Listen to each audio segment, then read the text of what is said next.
We human beings have taken over the whole planet, but now we must learn to share it, or else we will lose it.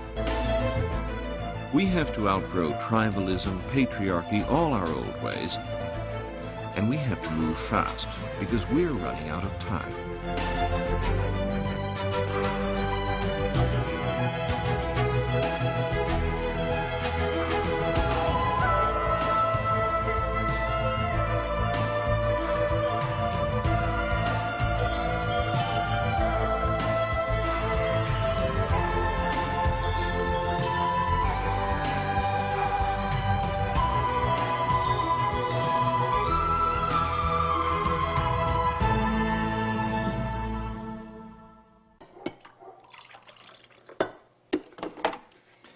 I've always enjoyed a good revolution, so kitchens are an interesting place to be these days.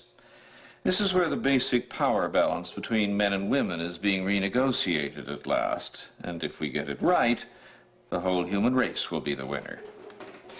Most males behave quite decently as individuals, but when human beings get together in large groups, we behave very badly. Wars, tyranny, the huge gulf between rich and poor, north and south, and all those things are directly connected with the imbalance of power between men and women. Male domination is right at the heart of what's wrong with mass civilization.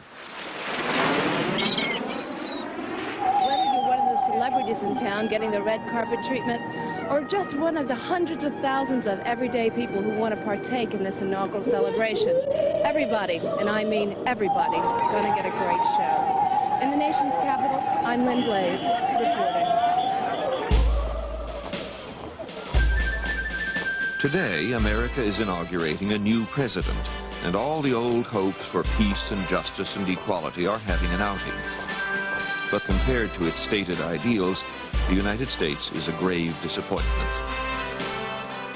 America's militarized up to its eyeballs, and it spent much of its history fighting wars on other people's territory: Native Indians, Mexicans, Filipinos, Vietnamese.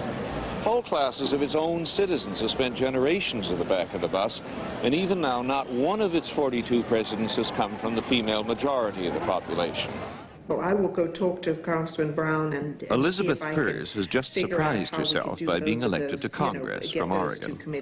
She doesn't fit the mold, and not just because she's a woman. She's also been a full-time peace activist for years, and last year she earned less than the minimum wage. House meets at 11. Goodbye, lovey. Have fun, you and Barbara Streisand. My God, I get to. Guess what I get to do? Another reception. Oh, my hero! I'm so happy you're here. Susie, this is a thrill. This reception is for all the women who were elected to Congress in 1992. There were almost twice as many of them as ever before. Thank you. We'll follow your record. Nice to see you. Elizabeth Furs glad hands the crowd like any traditional politician. But she's not. Having a good time? Don't stand up, please. It is time for those of us who have been disempowered in many ways, who felt that we are on the outside of the mainstream, to understand that, in fact, we can be incredibly powerful.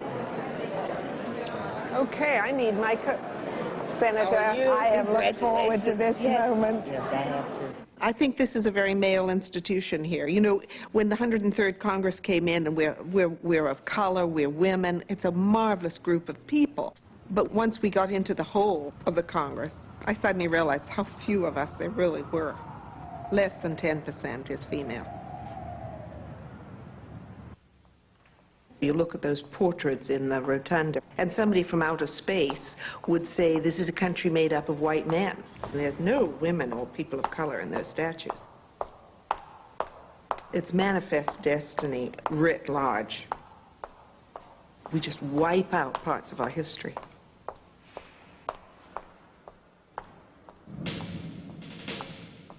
The founders of the American Republic were trying to escape from the evils of the past. They thought all they had to do was create a democracy. They didn't realize that the pattern of violence and oppression was part of civilization itself. Now we do, and we even have a name for it: the patriarchal order.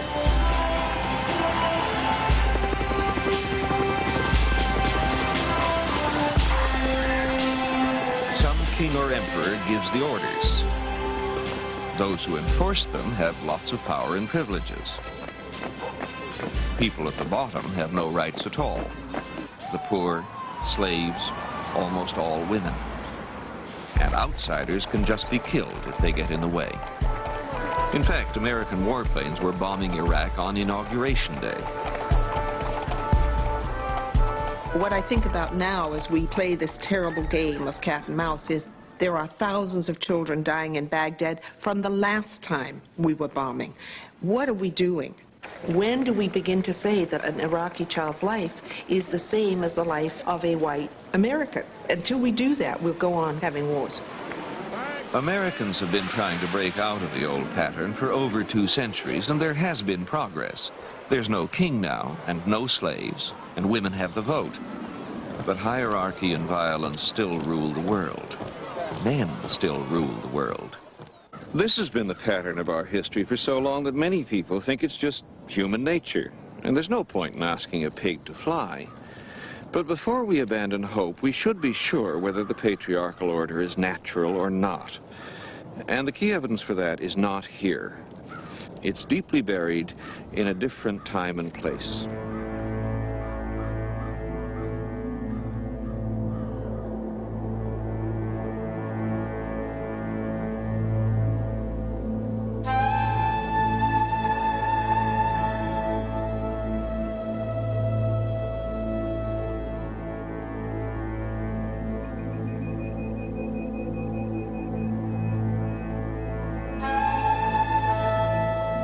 Human beings have always lived in groups, but up until about 10,000 years ago, in the hunting and gathering times, the groups could behave in a wide range of ways.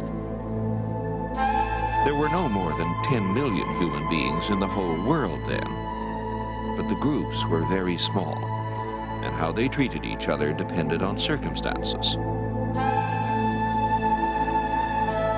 Rock paintings from Neolithic times suggest that many bands were warlike, with the warrior males running everything. But others did not glorify fighting, and in those bands, men and women were more or less equal.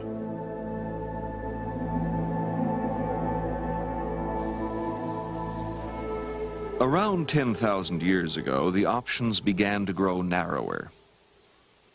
It was probably women who invented agriculture, since gathering plants was traditionally a woman's job.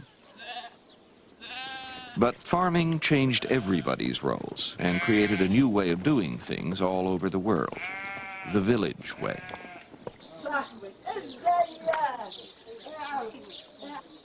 People have probably lived on this spot for about 8,000 years, and at the start it would have been what's called an autonomous village.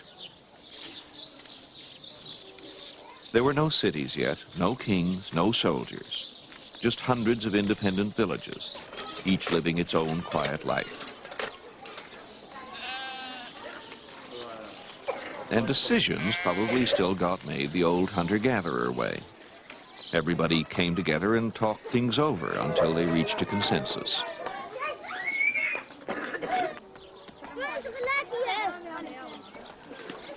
Hanya Sholkami is an anthropologist, and the villages she studies are in 20th century Egypt.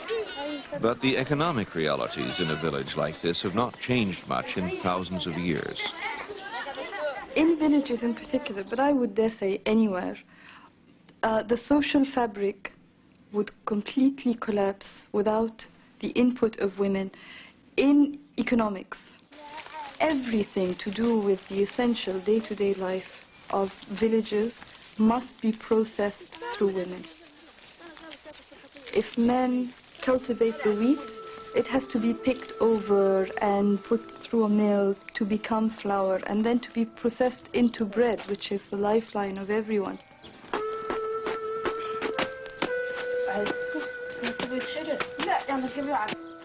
The main investment of any rural household, besides the land, is the cattle that they own. This is the women's domain. This also means that women are so central to the home that sometimes they hardly ever leave it. It's the fact that there is so much live capital Unlike hunter-gatherers, villagers owned things. And to make sure this valuable property stayed in the family, almost all the earliest cultures passed it down through women. Babies have fathers too, and the villagers knew it. Once you've tamed animals, it's obvious that making babies requires a male input. But you can't really be sure which male is the father, while you always know who the mother is. So men's property went to their sisters' children when they died, not to their own.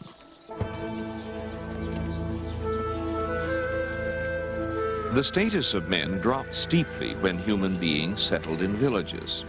Once their value to society had come from their ability as hunters, but the wild game was quickly hunted out near the villages, and when hunting lost its importance, so did the people who used to do it.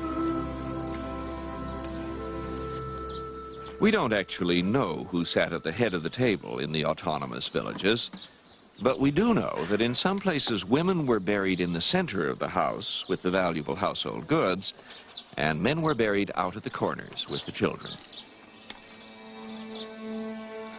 Archaeologists find up to 100 female fertility figures for every male symbol. Fertility was the key to whether the villages lived or died. And fertility was traditionally female magic. Men were never actually oppressed. There was never a matriarchy in that sense. But you can see how men might have felt marginalized in the early village cultures. So what's that got to do with us? Well, first of all, the huge changes that happened when hunter-gatherers settled down in the autonomous villages show just how flexible this thing called human nature is. Male domination isn't natural, and neither is equality of the sexes. It all depends. Same goes for whether we're warlike or peaceful, democratic or authoritarian. Change the way we live, and you may also change the way we behave towards each other.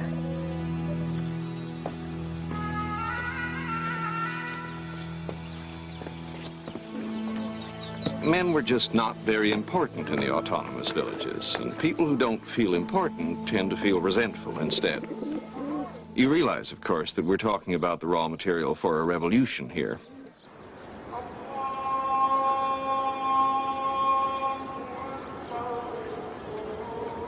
And the revolution duly happened, so long ago that it isn't in the history books.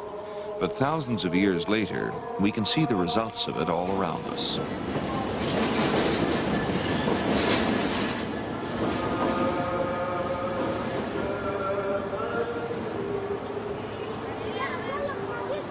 Now women are at the bottom of the pecking order.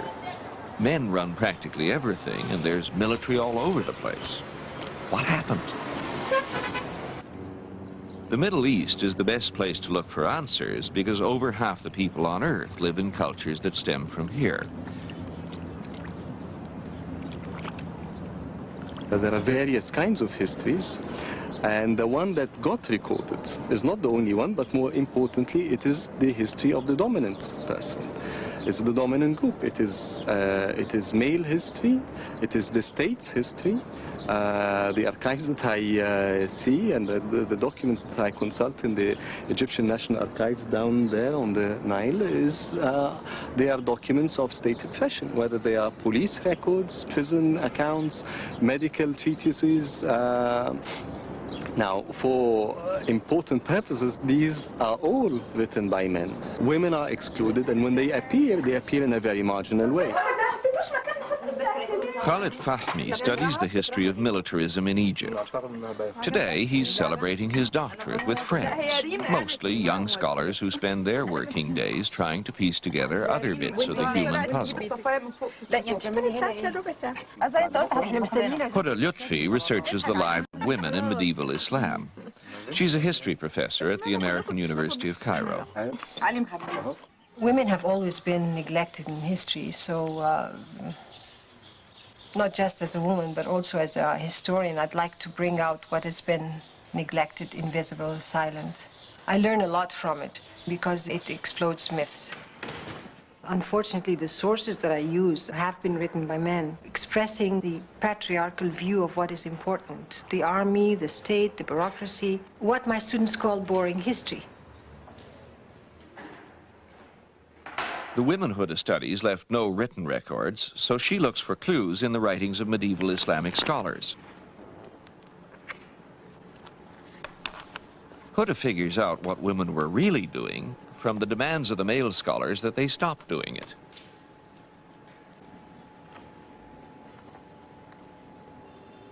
First of all, a woman should go out only for a necessity. If she does, she should go in long and unattractive garments. Sounds familiar. A woman should walk close to the walls of houses in order to make way for men. Men should make the road difficult and narrow for women.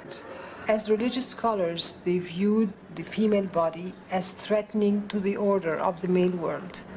The nudity of the female body is frowned upon. And this is a very sensitive subject on the part of our religious scholar because he hates women prancing in the public bath, walking around nude, because they exchange domestic news about themselves, about their husbands, and they competed among themselves in terms of, like clothes and jewelry and what did my husband get. It was trouble for the man at home. I always encounter this in my research, about women, that the female body in public space caused chaos. And again, I'm wondering whether this is not also a male retention of the past, when matriarchal power was expressed through the sexuality of the female. When the male revolted against that sexual dominance, he started taming it. Women's fertility made them powerful in the village times, but those times did not last.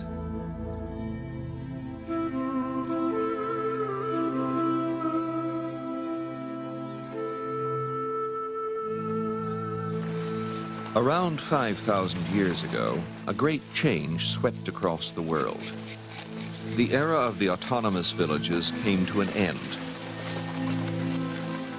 Nobody really knows why, but in half a dozen places around the world, a new way of living arose. It was the point where human beings stopped just fitting into the world and began to subjugate it.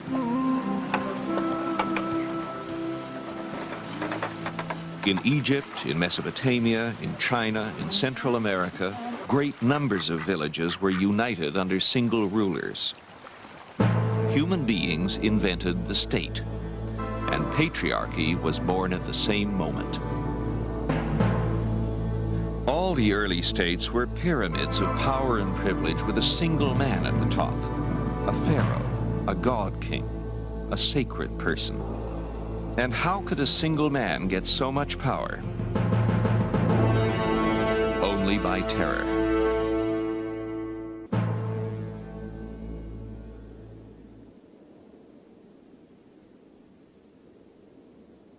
The tombs around here belong to the kings and nobles of Egypt's first dynasty. They died about 5,000 years ago, so there's not much left of the tombs now except the outside walls of mud brick. But once the interiors were lined with inlaid cedar and filled with gold and ivory and all manner of precious things. And some of the kings may have been quite decent men when they were alive, but this is what happened when they died. They strangled scores or hundreds of the people who'd worked for the king, concubines, bodyguards, minor officials, servant girls, and buried them nearby to serve him in the next world. Around the tomb of Jer, the third king of unified Egypt, are the graves of 317 other people, the great majority of them young women. And these were not the king's enemies, they were people he knew. But murdering hundreds of people and burying them with the king is almost normal in the earliest kingdoms. Egypt, Mesopotamia, China, they all did it. Absolute power corrupts absolutely. Welcome to civilization. But the terrible things they did had a purpose. Terror is a primitive form of mass communication. Put up enough images like this, and you don't have to station soldiers in every village.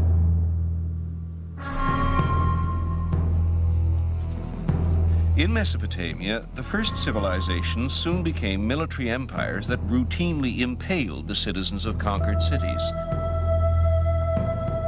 The glorious soldier holding the severed head of his enemy became the human ideal. And women practically vanished from the record, except for laws destroying their freedom. Wives of citizens who go out on the street must veil themselves. Middle Assyrian laws, 1500 BC. 1/4 of early Mesopotamian laws were about controlling women. The man wants to make sure that the children are his, and one way of doing it is to regulate, marriage, and to say to the woman, I have to control your movement.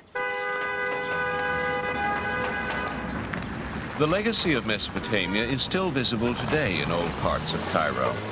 The wealthier houses contain harems where women were segregated in order to prevent social contact with men who were not part of the family.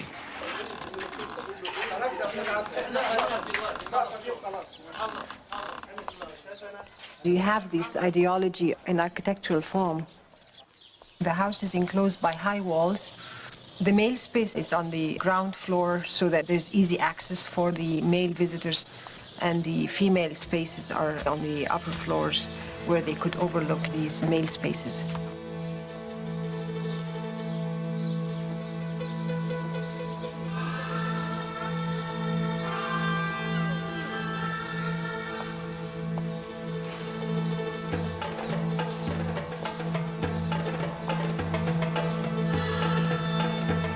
It served the purposes of secluding the women from strange male eyes. At the same time, it allowed women privacy to socialize without interference from the males. Segregating women and making them wear veils were just part of the process of turning women into private property. Women had to wear veils in Mesopotamia 4,000 years ago. So did respectable women in classical Greece and Rome. Women in medieval Europe were still veiling their hair. And even in our grandmother's time, women still wore veils on special occasions. Today, almost everybody has forgotten that the veil comes from an ancient upheaval that also brought us tyranny and endless war. But it does.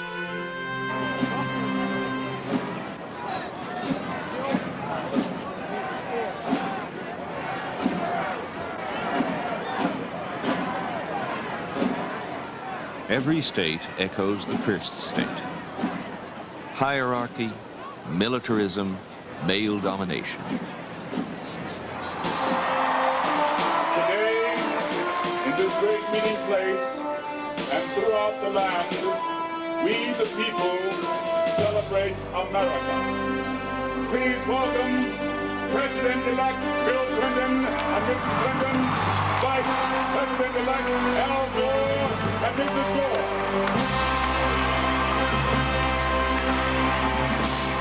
Like anybody trying to run a mass civilization, Bill Clinton must get millions of people to pay taxes, work together, obey orders from a distant capital. That's so hard to do that until recently, all mass societies had to be dictatorships.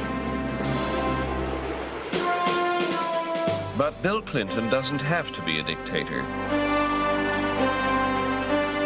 He can actually try to talk people into cooperating because he has all the technology of mass communications available to him. Our country for the American people, to celebrate not a victory of party or persons, but the common ground we call America. But what was it like before mass media? Go all the way back to ancient Egypt 5,000 years ago. No human being has ever lived in anything bigger than a village. And suddenly here we are in the world's first unified state. And we have a little problem: how to run it.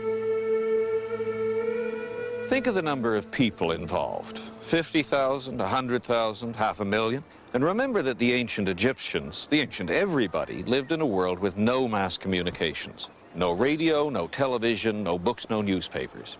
Hardly anybody could even read and write. So they had no way to talk things over as a mass society, no way to reach a consensus, no way to agree voluntarily on what ought to be done. So somebody had to give the orders and everybody else had to obey. When we left the villages, we had to leave equality behind too. A mass society without mass communications has to be a dictatorship. But it doesn't have to go in for militarism, and it doesn't have to destroy women's rights. Egypt was one of the few ancient kingdoms where all the elements of patriarchy did not arrive at the same time. In fact, the early Egyptians, at least, accepted no more of the patriarchal order than they absolutely had to. The very first kings behaved quite badly, but mass society in Egypt did not become a permanent nightmare of exploitation and oppression. As soon as they could, the Egyptians moved away from the terror of the founding times.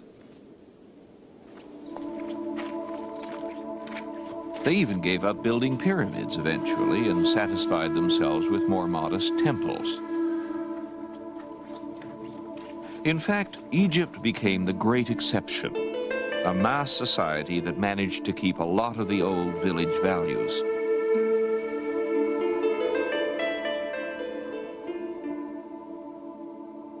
And women still had a place both in religion and in the real world.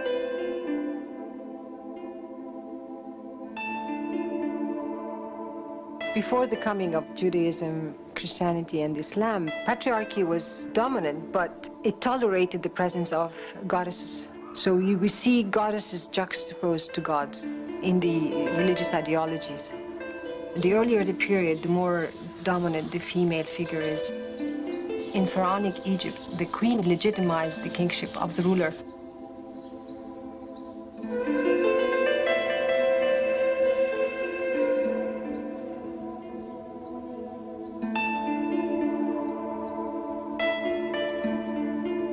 In Egypt, women owned land and ran businesses. They moved freely in public and were close to being equal partners with their husbands.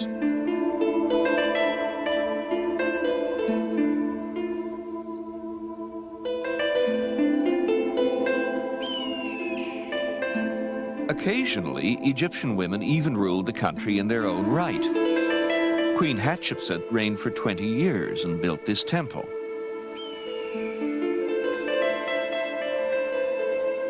She wore the customary fake beard of the pharaoh on ceremonial occasions, but the Egyptians, by and large, didn't seem to mind being ruled by a woman.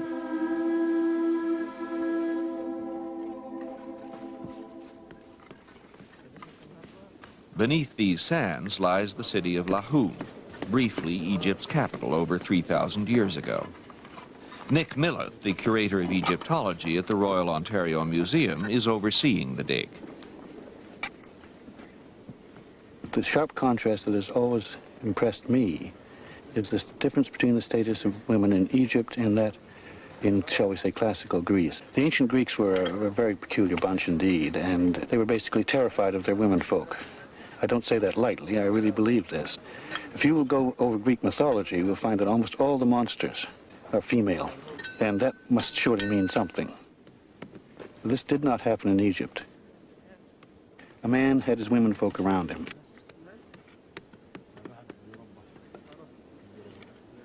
This gives the whole court life a kind of a feminine quality.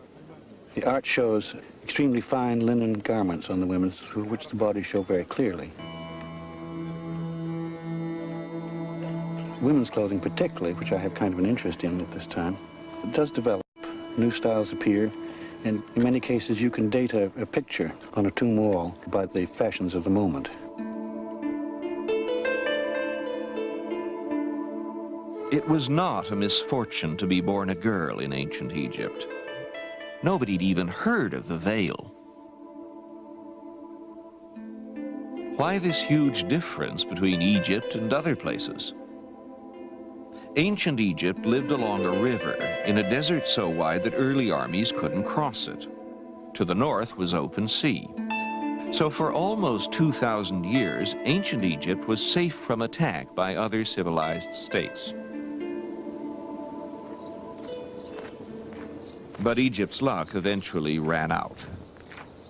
Around 1600 BC, the first invaders arrived.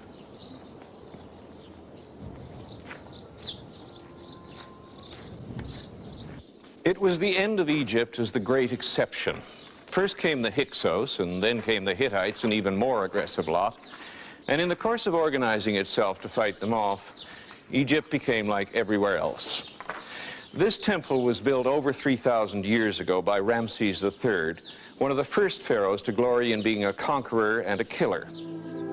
There's the great pharaoh in his war chariot, pulled by horses that look like New Kingdom Harley-Davidsons, trampling the foe underfoot.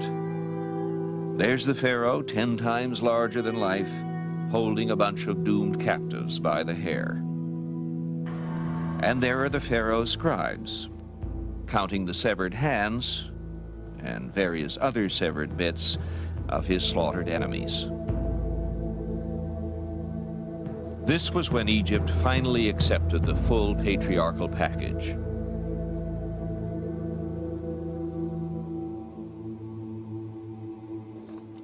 Once other civilizations can reach out and hurt you, you have to militarize. That's what happened in 19th dynasty Egypt, and it had an immediate impact on women. With the accession of the 19th dynasty, which was a military dynasty, under Ramses I, you have the beginning of a new approach, a new presentation of the kingship. They saw themselves as reforming the increasingly effeminate and ineffectual ways of the latter part of the 18th dynasty. We're not like those guys who misruled you before. We are men, we are warriors, we are the new conquering kings of the empire. And they represented their sons in a way that the earlier kings had not. Representations of the royal princes in the 18th dynasty, even the ones who ultimately become king, are very rare indeed. Under the 19th dynasty, you have the boys, rows of them. Ramses II brags of having had 108 sons, and those presumably were only the legitimate ones.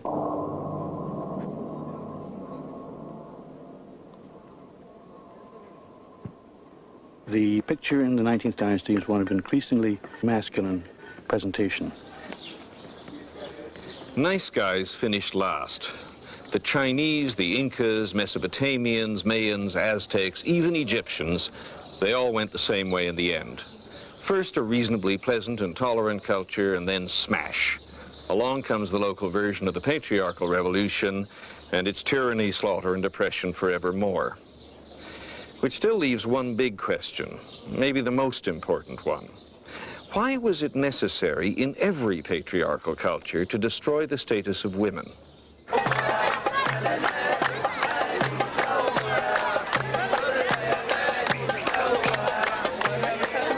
How many babies would the average woman have if nobody was pushing her around? It would certainly not be the 6 children that were the norm in our grandmother's generation. In cultures that let women make their own choices, small families are the norm because women know that children are a lot of work. Big families are a legacy of militarized societies. Military power requires lots of people, especially soldiers. That means lots of babies, especially boys. But you can't get a high birth rate if women are really free to choose. So you have to reduce them to a state where their best hope of security and respect is their children. Or more precisely, their boy children.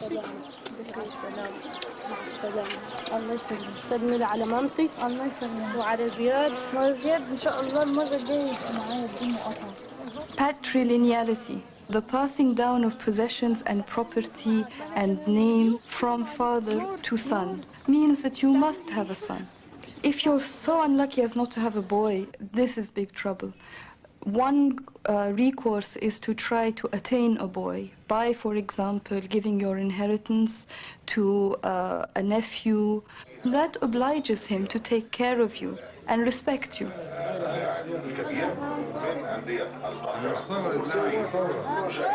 Women who don't produce sons wind up being destitute for that very reason. You can't afford to alienate your brothers or uncles or any male kin. The source of weakness for women is the fact that they are replaceable, that a man can take another woman instead of his wife. It's not that their functions are replaceable, it's the fact that they are, personally, that there are so many other women to choose from. بس عايزة تتنشفي دكتورة نشفة. Women try to overcome this oppression by practicing maximum freedom within the space that is allowed to them.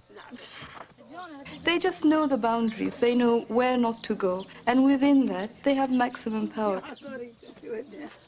ودي اللي كنست ودي اللي لمت الكتف ودي اللي حشت ها واخر واحده ايه انا عملت ودي اللي تقول زغ ودي اللي تقول يطيب من تحت ومن فوق. Because of women's intelligence, women have created a stake in patriarchy and have tried to play by the rules and get the most out of it. You're not going to upturn the culture, what people write in newspapers, or how the country is ruled. You're not going to change that anyway. I'm talking about making the most out of scarce resources in a culture of poverty that is devalued and doesn't have a voice.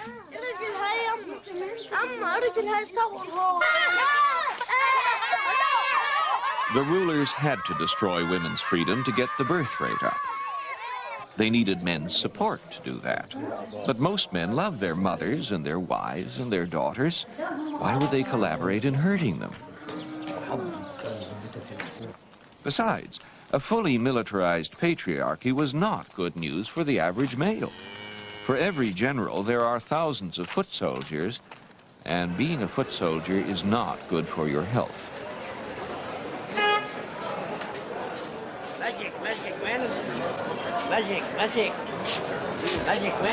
A few men ended up on top, but most men were less free, less rich, and maybe even less safe than before.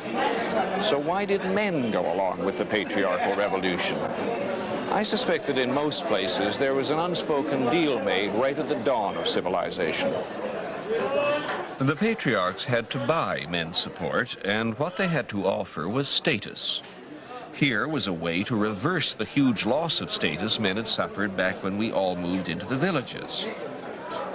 Any competent tyrant would spot the raw material for a deal here.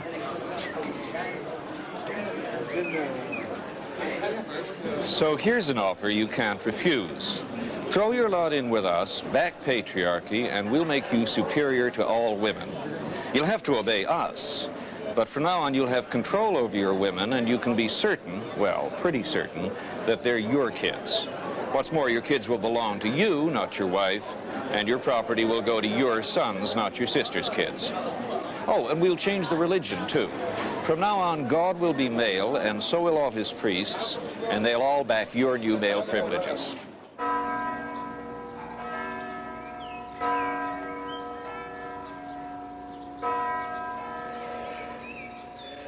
Around 2,000 years ago, new religions swept away the old pagan beliefs in almost all the mass civilizations of the old world. The new religions of the Middle East turned the universe into a perfect hierarchy with a single male sky god at the top.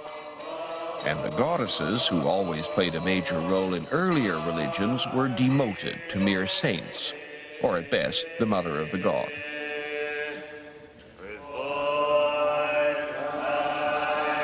Early Judaism, early Christianity, and Islam all segregated worshippers by sex.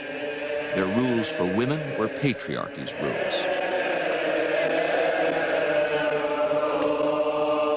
And those who interpret God's will, of course, are exclusively male.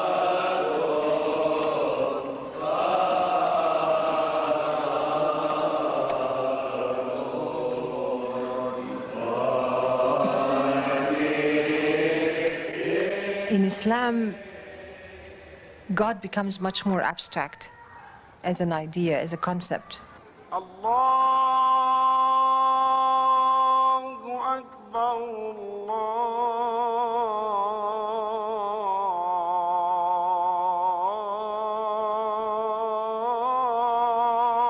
Allahu Akbar, Allahu Akbar,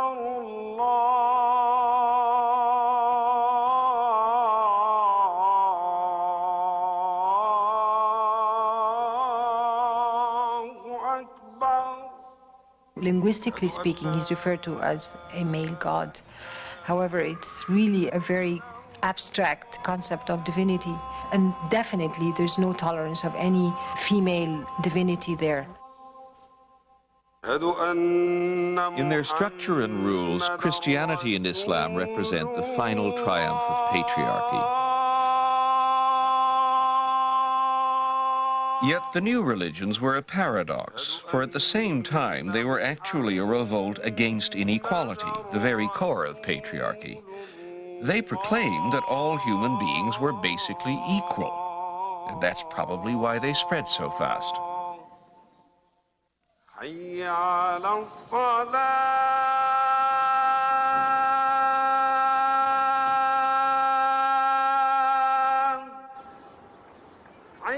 However little the new religions changed things in practice, they were a sign that people would break with patriarchy if they had the chance. Maybe now we have.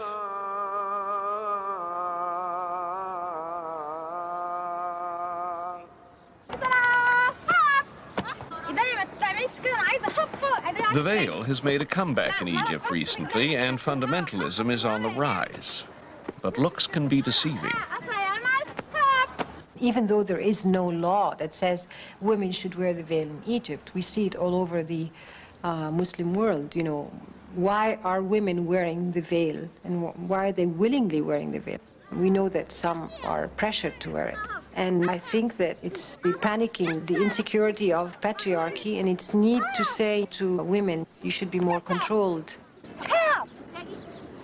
Patriarchy is right to panic because these young women behave in ways unimaginable to their grandmothers. When they put on the veil, it's not in submission to some 4,000-year-old law. Often it's just a tactic to move outside the house.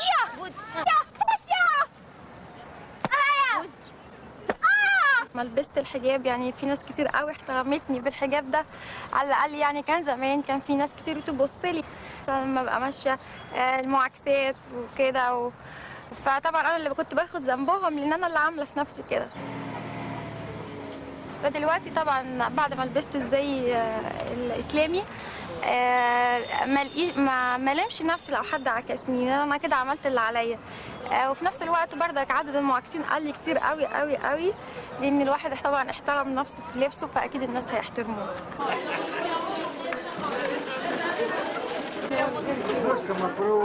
The modern economy pulls women into the workforce, and education gives them new ideas. Such rapid change has provoked a fundamentalist backlash. It's the same struggle that started centuries ago in the West, and it isn't over there yet either. If you put it in perspective, we can say that the new right has become a universal phenomenon. It takes the manifestation of women veiling in this culture. It takes other forms in other cultures. There are fascist movements in other cultures that demand certain forms of behavior. I'm sure there are similarities. I think the world economy is going through a crisis, and people always turn to religion or conservatism, to what they know.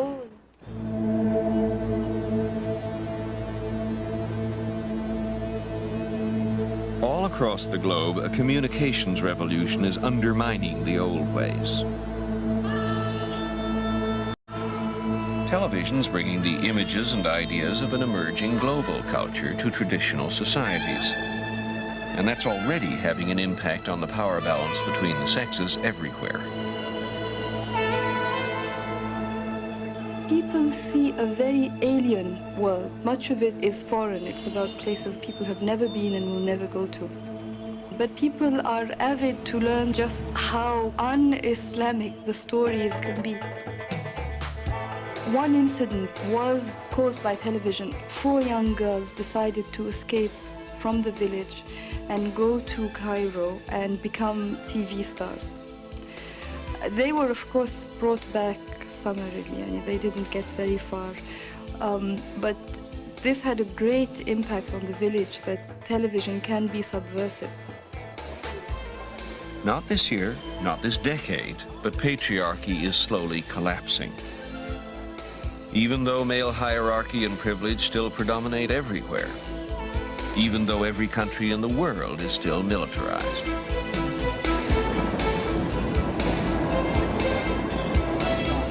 After 5,000 years, patriarchy is not just in our institutions, it's in our heads. But it is not in our genes. The problem is not human nature. It's that mass societies are still trapped inside the ancient machine they built thousands of years ago to deal with the problems of thousands of years ago. The machine called patriarchy was the only way to run an early mass society. It was refined into both a killing machine and a breeding machine as the early civilizations started fighting one another. And we conquered the whole planet with it, thousands of years ago.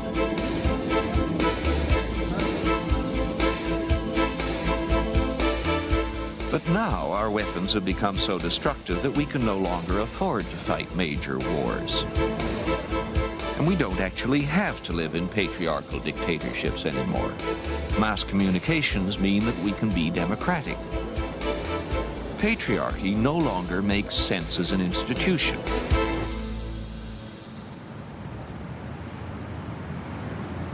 I think we have built enormous monuments to man's domination. There was a photograph of all the new members of Congress. We were all lined up on the steps, and I was on the top step and ready to have this photograph taken. And 2 of the new members, 2 white males, just as the time the photograph went, they stood in front of me, and I am lost. It's as if I'm not there. It's sort of symbolic. There is no me, and I think I have to learn somehow to be able to move that aside and say, I'm here too. Photographs like this may one day seem as bizarre as those old pictures of the Soviet leaders lined up on top of Lenin's tomb. And it will be as normal for women to hold power as it is for men to do the dishes. Let's see, tomorrow we have NARAL. Nike, the Gay and Lesbian Rights Coalition. That's right. Somebody that bought something, a dinner with you at an auction. That's right, I have to take them to dinner, squeezed in amongst Nike. Basically, what you do is you eat and drink in this job. That's right. No. You try to avoid both the eating and the drinking, but you look like you're eating and drinking. All right, now I think we're ready. All right, good night. Good night. I think I have some passion. Good night.